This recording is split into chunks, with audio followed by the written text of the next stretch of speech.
আমার নতুন সাইকেলের এমন অবস্থা হবে আমি নিজেও জানতাম না।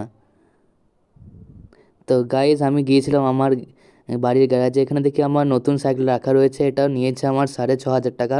আমি ব্লগে দেখাইনি তোমাদের, আজকে দেখালাম। তখনই আমি দেখলাম কি সাইকেলের পিছনের চাকাটা আর ডিস্কের সাইডটাতে এত কাদা লেগেছে যে কিছু বলার নেই। আর এমনিতেও দেখো আমাকে এই কদিন ধরে স্কুল যেতে হচ্ছিলো সাইকেল নিয়ে, ওখানে ওরকম হয়ে গেছিলো। তো ভাবলাম এবার কি করা যায়, এই কারণে ভাই সাইকেলটা ওয়াশ করারই কথা ভাবলাম আমি পিছনের চাকাটাকে। এরপরে সাইকেলটাকে বার করলাম। দেখো ভাই সাইকেল শুধু কিনলেও হবে না, সাইকেলটাকে মেনটেন করাও অনেকটা ইম্পর্ট্যান্ট, ঠিক আছে? সব জিনিসই তাই, শুধু সাইকেল বলতে চাইছি না আমি। তুমি যদি বাইক বা মোবাইল যাই নাও, সবেরই একটা মেনটেন কিন্তু খুব দরকার আছে, মেনটেন দরকার।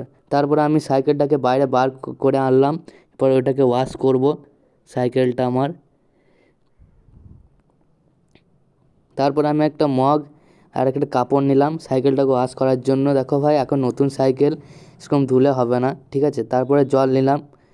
জল নেওয়ার পর ভাই দেখো জল নেওয়ার পর সাইকেলের চাকাটা ধুতে লাগলাম। দেখো ভাই সাইকেল সবসময় পরিষ্কার রাখা অনেকটাই জরুরি। তাছাড়া দেখো তাছাড়া কোনো জিনিসই ভাই ভালোভাবে চলে না, ঠিক আছে? এইভাবে চলে না।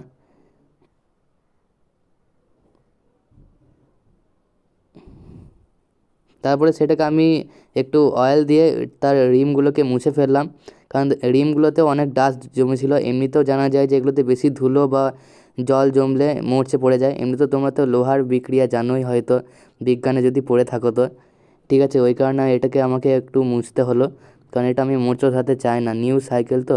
এরপরে হলো আমাদের এটা ফাইনাল লুক, দেখতেই পাচ্ছ। একবারে ওয়াশের পর এরকম অনেকটা দেখাচ্ছে। কমেন্টে জানাও কেমন লাগছে তোমাদের, ঠিক আছে?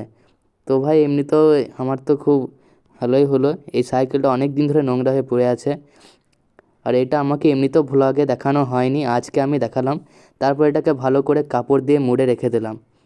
তো ভাই এরকম মিনি ব্লগ দিতে হলে আমাদের চ্যানেল সাবস্ক্রাইব করো। দেখা হচ্ছে নেক্সট ভিডিওতে।